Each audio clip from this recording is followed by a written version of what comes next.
Joins us here, busy man with all the action potentially for tonight. And Adam, kind of feels like the draft starts at 2, but definitely at 3 with that Patriots pick. What are you hearing about their plans right now? Well, Laura, if we don't get trades or 1 or 2, which certainly seems like the case, the Patriots then would be on the clock and they would listen to offers for the 3rd overall pick. But it sounds like right now they're going to stay put. Now, there always could be a team that makes a strong offer that makes them reconsider their decision, but right now they're inclined to stay at number 3. One of the teams behind them will be the New York Giants at number 6. And the real question is whether they want to go wide receiver or whether they want to go quarterback.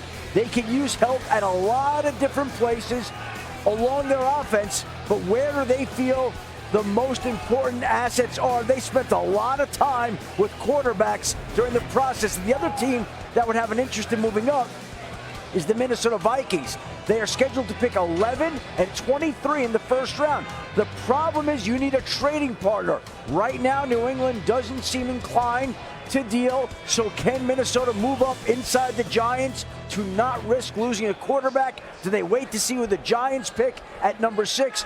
Those are some of the questions the Vikings soon will be facing as we get closer and closer to the NFL draft. Adam, nice focus with all the fans behind you. You're used to doing that. You're going to be doing a lot of that. You'll join us later on in the show. We're with you, of course, until 5 p.m. Time to hit some draft night drills presented by Nationwide. We're going to have Field Yates give us a team need. Then our analyst will give us a prospect that would make a ton of sense for tonight's draft. Okay, Field, let's start in Buffalo. Yeah, you may have heard they traded away Stephon Diggs in one of the shocker moves of the offseason, but that was preceded by Gabe Davis departing in free agency. Now, he was a less consistent player than Diggs was, but still, now the team is down its top 2 receivers from last season, and they only made a significant move in the form of Curtis Samuel this offseason. So you have Josh Allen. That's great news right there. Who is he throwing the football consistently to? That's one of the biggest questions going into tonight, Mina. So I could see the Bills potentially trading up for the likes of Rome Odunze or Brian Thomas Jr. I could see them trading down and grabbing draft picks. But if they stay put, A.D. Mitchell out of Texas is the pick. A guy who wins at all 3 levels, has a speed that belies his 6'4" size. He's extremely sudden. I think he's more nuanced as a route runner than he's given credit for. And if he lands in Buffalo, I think he could be that true number 1 receiver they so desperately need. You know, Field, a lot of talk about the Cardinals and their pick at 4. People interested in that for sure, but it's easy to forget they also pick at 27 too. What should they be looking out for this evening? Yeah, by the way, 6 picks in the top 90. They can try to control the board early if they so desire. Who is the player in the Cardinals front 7 that right now totally scares you as a game changer, as the lights have just shut off here on NFL Live? And to me, the answer is not a bunch of difference makers along that defensive front. They need an edge rusher right now who can help generate some pressure in a division that right now has, you believe at least 2, possibly 3 very good quarterbacks. You get a little oddly non-committal on Geno Smith going forward, but they still need some edge help. I wouldn't be surprised, Swagoo, if they address that at some point during the draft. Man, listen, I love Latu. We've all talked about him. We've talked about his versatility, and I think that is the key to what they want to do, especially with Gandon now being the head coach. You know he's going to want to stop people. His ability to drop in coverage, keep his eyes back, turn his hips, and track the football tells you about his athleticism. I had a comp of T.J. Watt, and I know that's saying a lot. But then when you look at the pass rush ability, the great use of hands, I've talked about this for years. When young players use their hands in football games, I get excited because a lot of them just try to use their shoulder. He is as polished as a pass rusher. That flashlight ain't working. He do it all. She really does do it all. I want you lit, okay? I don't want. Okay. All of us are a part of this now. So, well, listen, RC is going to be talking shortly, so let's go ahead and put the light on you. Lights here.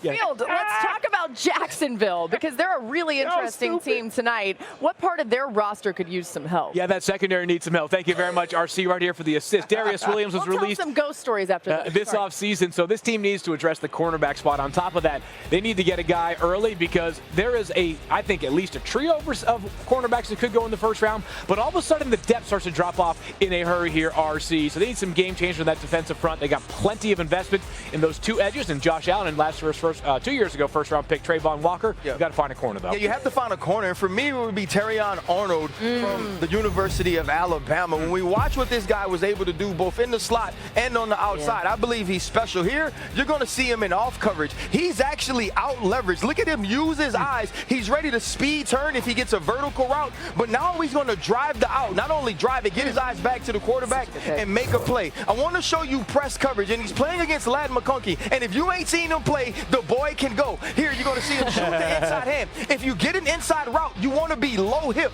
Here, he's low hip. Watch him drop his weight and now drive down the line, getting the ball disruption. And here's the play I love. This is against LSU. They're going to try to double him on this swing screen to Malik Neighbors. He's going to take on both of these blockers and understand, if I miss this tackle, I have to miss this tackle to the inside. Why do I miss it to the inside? Because I have pursuit coming. So it's aggression, it's intelligence, and it's finish. I think he's the sort of player that can be a big-time player day one, and it seems he's going to the RC school of suits.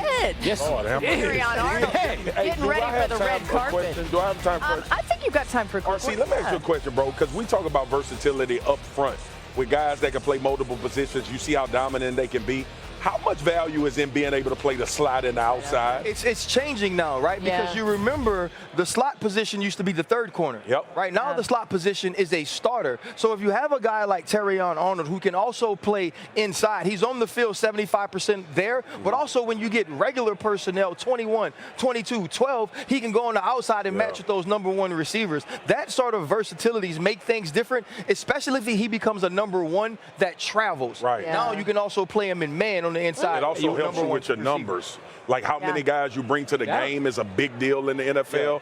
Guys that can cover multiple positions gives you flexibility to bring more guys. Speaking of versatility, he arrived at Alabama as a safety, began his career at Alabama as a safety. So he's got all sorts of positional versatility in that back end. He is not short on confidence either. And by the way, we may not be lit, but you can't dull our we shot. lit. We lit for sure. Don't worry. We've got more coming your way. I don't know. Something's burning. We got the space heaters going. Over here. It's all good. Coming up, my favorite. We're going to show some love to the big guys. We highlight the offensive tackle we are. at the top of everyone's big boards. Later in the show, Marcus has a special draft edition of Big Man Ballin'. You don't want to miss it. Aerial coverage provided by Goodyear. From their first step on the field to their first step on this stage, these players have drive.